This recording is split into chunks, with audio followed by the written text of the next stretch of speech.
David Reiner here with Geekenstein Media, and I'm with Dan Vader of Cappy. And what game are we checking out today? Super Time Force!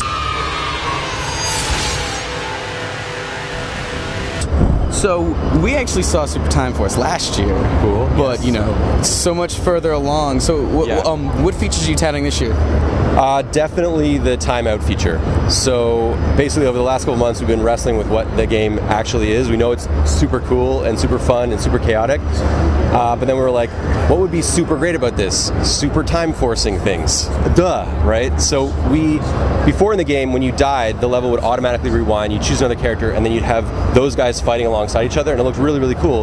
But we just add another layer of control for the player where at any moment they can stop time, rewind, scrub through the timeline of what they just did in that level, kind of like a YouTube video, choose any character they want, go back in and basically optimize their performance, solve a battle problem, save a life that they lost on another enemy. They can basically like use time travel and time manipulation as a combat mechanic.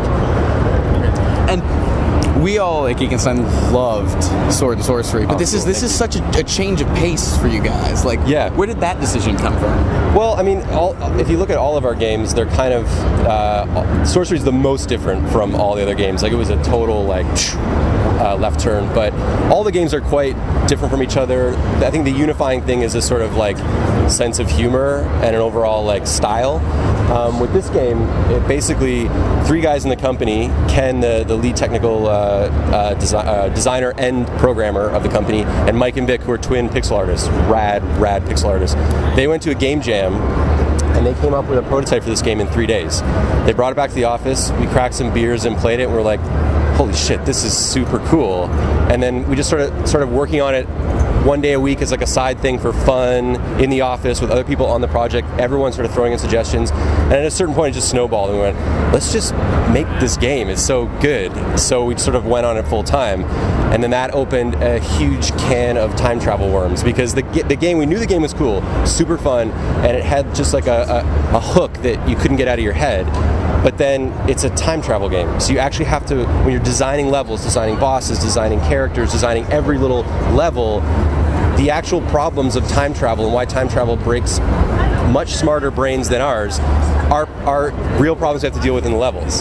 So that's what we've been wrestling with and trying to figure out cool and interesting ways to mitigate the crazy brain-breaking. Like, whenever we're making levels, we're just like, oh, we'll just do this cool thing. And they're like, oh no, but like, if you don't do that in the past, that won't happen in the future, and then you'll be standing on nothing, and So basically, a really little, small, fun, super hooky package arrived at Cappy, and then we've been like trying to figure out how to wrestle it into a super cool game, and I think we're really getting there.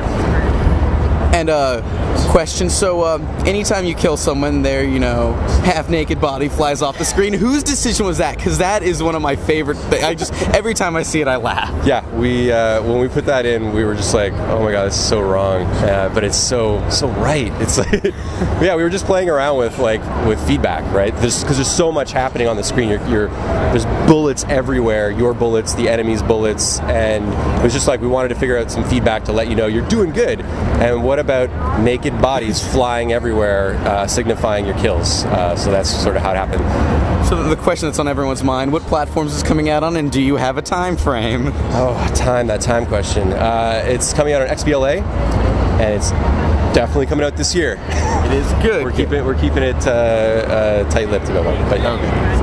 Well, 2013. Thank you very much for talking with us today. Have a great day. Yeah, cool.